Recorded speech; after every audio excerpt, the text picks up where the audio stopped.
සුබ දවසක් සියලුම දරුවන්ට.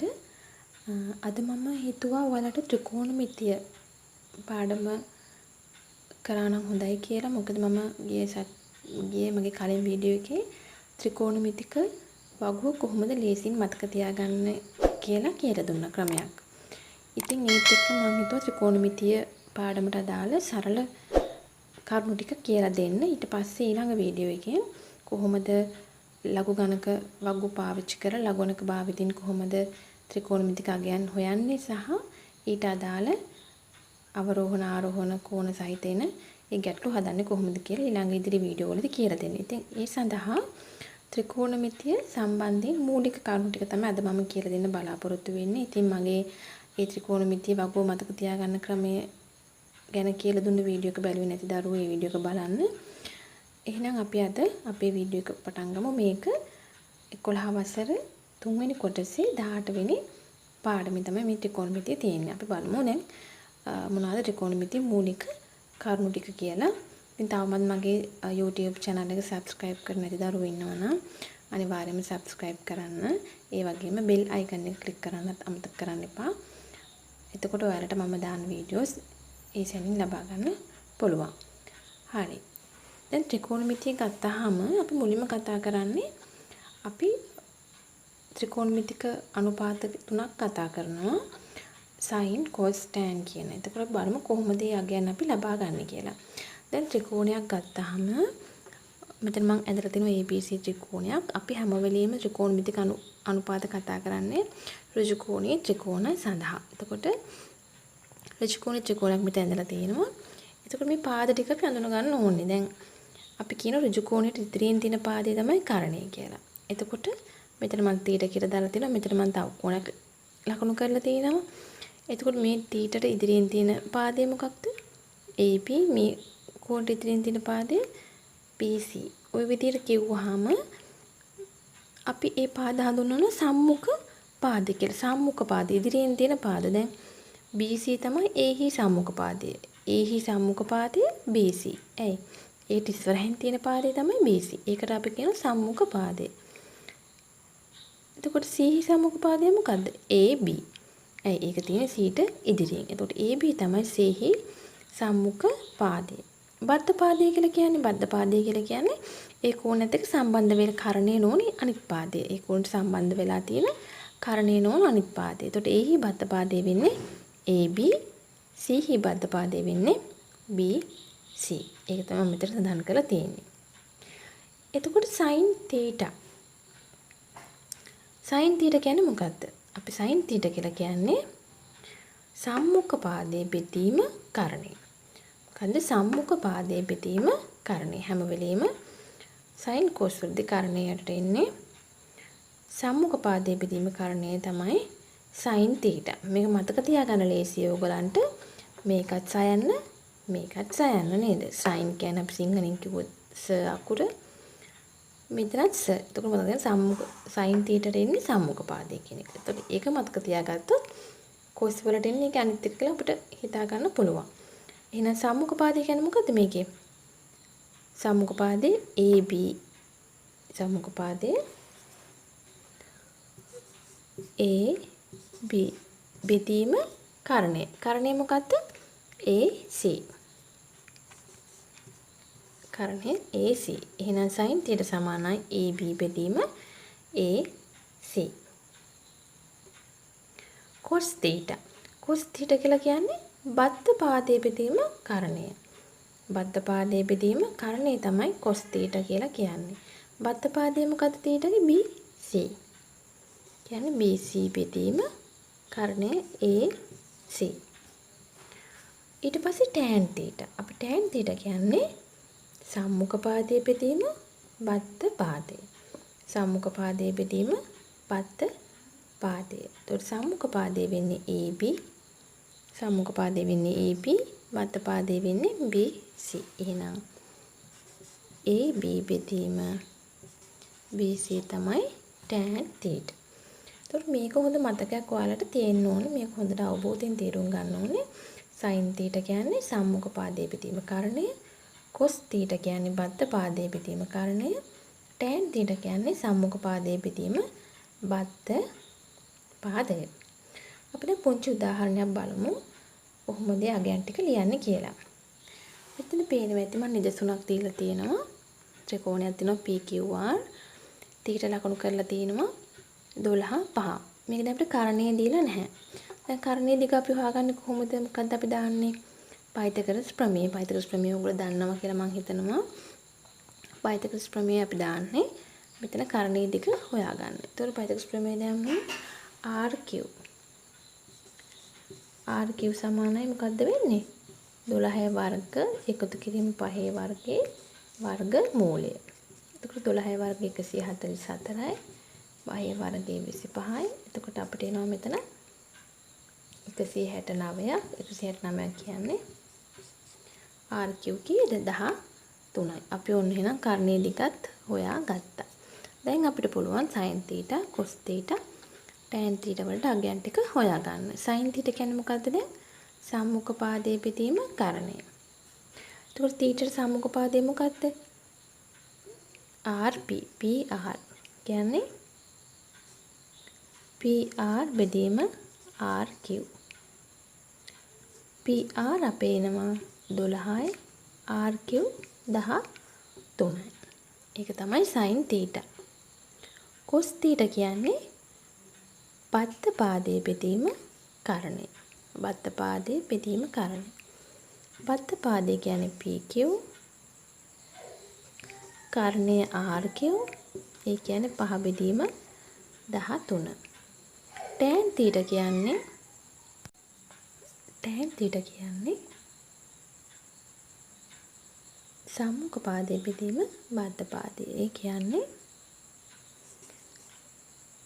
RP බෙදීම PQ. RP සම්මුඛ පාදයේ 12යි බද්ධ පාදයේ 5යි. ඒක තමයි tan θට අගේ. තේරුණා නේද? එතකොට ඍජු ත්‍රිකෝණයක් ගත්තාම අපිට කරණය දීලා නැත්තම් පයිතගොරස් ප්‍රමේය දාලා අපි කරණය හොයාගන්න ඕනේ. නැත්තම් කරණය දීලා අනිත් පාද දෙකෙන් එකක් අපිට දීලා නැත්තම් අපි ඒකට පාවිච්චි කරන්නේ පයිතගොරස් ප්‍රමේය. දිගවල හොයාගන්න. හරි. අපි දැන් තව නිදසුනක් බලමු. මේකේ කියලා තියෙනවා tan θ සමානයි භාගයක් නම් අපිට sin cos හොයන්න කියලා තියෙනවා. දැන් tan θ කියන්නේ භාගයක් කියන්නේ මොකක්ද? එතකොට tan θ සමානයි මොකද්ද? සම්මුඛ පාදයේ බෙදීම බද්ධ පාදය. මම ඕන කෙටි කරලා ලිව්වා. ඔයාලත් මේ ක්‍රමය අනුගමනය කරලා කමන්නේ. සම්මුඛ පාදයේ බෙදීම බද්ධ පාදය. එතකොට සම්මුඛ පාදයේ බෙදීම බද්ධ පාදය මේක සමාන වෙනවා භාගයට. ඉතින් අපිට හිතන tan θ සමානයි භාගයයි කියලා. එහෙනම් සම්මුඛ පාදය කීයද? 1යි. එහෙනම් මෙතන θ තියෙන්නේ සම්මුඛ පාදයේ 1යි. බද්ධ පාදේ එහෙනම් 2යි. θට බද්ධ පාදේ BC එහෙනම් 2යි. මේකෙත් අපිට දැන් කරණය හොයාගන්න පුළුවන්. කරණය හොයාගන්න කොහොමද? පයිතගොරස් ප්‍රමේය දාලා අර වගේම තමයි. එතකොට එනවා 1 වර්ග එකතු කිරීම 2 වර්ගයේ වර්ගමූලය. 1 එකතු කිරීම 4 වර්ගමූලය කියන්නේ වර්ගමූල 5. එහෙනම් කරණය එනවා අපිට මූල 5. එතකොට sin θ දැන් අපිට ලේසියෙන් හොයාගන්න පුළුවන්. sin θ කියන්නේ සම්මුඛ පාදයේ බෙදීම කරණය. සම්මුඛ පාදයේ 1යි කරණය මූල 5යි. cos θ බද්ධ පාදයේ බෙදීම කරණය. බද්ධ පාදයේ 2යි කරණය මූල 5යි. එතකොට ඔය වගේ අපිට ඕනෑ මගයක් හොයන්න පුළුවන් sin θ cos θ tan θ ට අපි පාද දෙකක් හෝ දීලා තියෙන කරුණු අරගෙන පයිතගොරස් ප්‍රමේය උපයෝගී කරගෙන පාදවල වල දිග හොයාගෙන අපිට ඒ අගයන් ත්‍රිකෝණමිතික අගයන් හොයාගන්න පුළුවන්. ඊට පස්සේ බලමු ත්‍රිකෝණමිතික වගුව. ත්‍රිකෝණමිතික වගුව ගත්තාම මම මේ වගුව ලේසියෙන් හොයාගන්න හැටි කියලා දුන්නා. මම ආයෙත් කියන්නේ වීඩියෝ එක බලන්න. එතකොට sin cos tan වලට අපිට පින්තූරේ ඉඳන් 90ට තියෙන අගයන් අපි අනිවාර්යයෙන්ම දැනගෙන ඉන්න ඕනේ, මතක තියාගෙන ඉන්න ඕනේ. එතකොට sin බිඳුව බිඳුවයි, sin 30 භාගයයි, sin 45 එකට මූල 2යි, sin 60 මූල 3ට 2යි, sin 90 1යි. මේකේ මේ පැත්තේ ඉඳන් අගයන් ටික තමයි cos වලට එන්නේ. cos බිංදුව 1යි cos 30 මූල 3යට 2යි 45 sin cos 2ටම 1යි cos 60 භාගයයි cos 90 බිංදුවයි. එතකොට tan අගයන් tan බිංදුව බිංදුවයි tan 30කට මූල 3යි tan 45 1යි tan 60 මූල 3යි tan 90 අපිට ගාණක් නැහැ. ඒක ඉන්ෆිනිටි අනන්තය කියලා අපි කියනවා. ඒක අගයක් නැහැ. එතකොට අපි බලමු ඒ අගයන් උපයෝගී කරගෙන කොහොමද ගාණක් හදන්නේ කියලා. මෙතන දීලා තියෙනවා මම ත්‍රිකෝණයක්. කෝණයක් දීලා තියෙනවා. අපෙන් අහනවා AB සහ BC පාදවල දිග. අපිට කර්ණය දීලා තියෙනවා. අනිත් පාද දෙක දීලා නැහැ. ඒත් මෙතන කර්ණය විතරක් දීලා තියෙන නිසා අපිට පයිතගරස් දාන්න විදිහක් නැහැ. මොකද තව පාදයක දිග අපිට අවශ්‍යයි. පයිතගරස් දාන්න නම් නේද? එහෙනම් අපිට දැන් උපයෝගී කරගන්න වෙන්නේ මෙතන මේ අංශක 30 කියන අගය. ඒක අපිට දීලා තියෙනවා. අපිට එහෙනම් කර්ණය සම්බන්ධ කරගෙන ලබා ගන්න ත්‍රිකෝණමිතික අනුපාතයකින් අපිට මේ පාද දෙක හොයාගන්න පුළුවන්. අපි මුලින්ම ගමු sin 30. මම ලියන්නම් මෙතන sin 30. sin 30 සමානයි අපි sin කියන්නේ මොකද්ද? සම්මුඛ පාදයේ පිටීම බද්ධ කර්ණය. මෙතන සම්මුඛ පාදයේ AB කර්ණයේ AC. එතකොට AB පිටීම AC. මම දාමත් අගයන් ආදේශ කරන්නේ නැහැ. මම එහෙමම ලියන්නම් sin 30 AB පාදයේ දිග අපි දන්නවද නැහැ? අපි දන්නේ නැහැ. AB මම එහෙමම ලියනවා. AC අපිට දීලා තියෙනවා 10යි කියලා. 10යි කියලා ලියුවා. දැන් අපි හොයාගන්න ඕනේ AB නේ. එහෙනම් AB අපි යුක්ත කරගන්න ඕනේ මේ 10 මේ පැත්තට යවන්න. එතකොට 10යි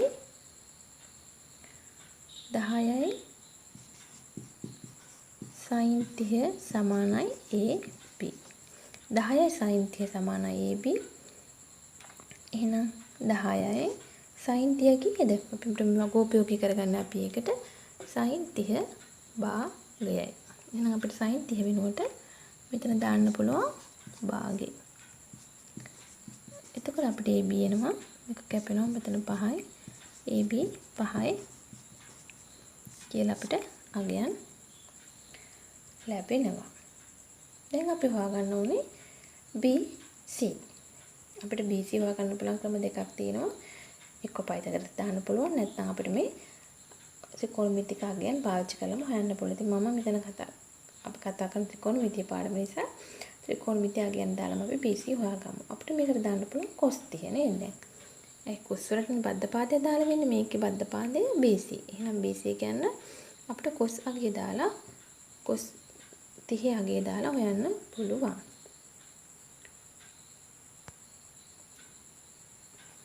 එතකොට cos 30 cos theta මෙතන 30 සමානයි බද්ධ පාදයේ BC බෙදීම AC. cos 30යි BC අපි දන්නේ නැහැ. AC 10යි. එහෙනම් 10යි cos 30 සමානයි BC. එතකොට cos 30 කීයද? cos 30 ආගේ අපිට chart එකෙන් ගන්න පුළුවන්. cos 30 වෙන්නේ මූල 3යට 2යි. එතකොට මූල 3යට 2යි BC. එහෙනම් BC සමාන වෙනවා මෙතන 5යි මූල 3. එහෙනම් BC සමාන වෙනවා 5යි මූල 3ට. ඔන්න ඔය විදිහට අපිට පුළුවන් අපිට ත්‍රිකෝණමිතික වගු අපි දන්නවා නම් සහ පයිතගරස් ප්‍රමේය අපිට දන්නවා නම් අපිට ඕනෑම ත්‍රිකෝණයක මේ කෝණවල බිඳුව සිට 90 දක්වා අපි කතා කරන කෝණවල අගයන් හොයාගන්න පුළුවන් පාදවල දිග අපිට හොයාගන්න පුළුවන්. ඉතින් මේක තමයි ත්‍රිකෝණමිතියේ මූලික ටික. sin cos tan සහ මූලික අගයන් ටික. එතනින් එහාට ගියාට පස්සේ මේ බිඳුව 94 තියෙන අගයන් 25 27 60 89 ඔය වගේ අපිට ස්ථිරවම අගයන් දන්නේ නැති කෝණවල අගයන් හොයාගන්න කොහොමද කියන එක තමයි මම ඉදිරි වීඩියෝ එකේදී කරන්න බලාපොරොත්තු වෙන්නේ. ඒකට ඔයාලට ලඝු ගණක වගු පාවිච්චි කරන්න වෙනවා. එතකොට ලඝු ගණක වගු කොහොමද භාවිතා කරන්න කියලා ඔයාලට අවබෝධයක් තියෙන්න ඕනේ. ඒකෙන් අපිට ටැන්ජනකියන් කෝසයින් සයින් කියන ඒ අගයන් වගු භාවිතා කරලා ඒ අගයන් හොයාගන්න පුළුවන්. ඒ වගේම ඊට පස්සේ ආරෝහණ අවරෝහණ කෝණ සහිතව එන ගණන් විභාගයට එන ගණන් අපිට හදාගන්න පුළුවන් අපි ඒ ටික කරාට පස්සේ. ඉතින් මම අදට මේ වීඩියෝ එක නවත්තනවා. ඉතින් ඊළඟ වීඩියෝ එකේදී ලඝු ගණකත් එක්ක කරන්න ඕන නිසා ලඝු ගණක පාඩම කරලා ඒ ඉතුරු ත්‍රිකෝණමිතික කොටස මම කරන්න බලාපොරොත්තු වෙනවා. දෙකටම මගේ YouTube channel එකත් එක්ක රැඳී ඉන්න සියලුම දරුවෝ. ඉතින් ඔයාලට සුබ දවසක්. අපි ඊළඟ වීඩියෝ එකෙන් හමු වෙමු. බොහොම ස්තුතියි.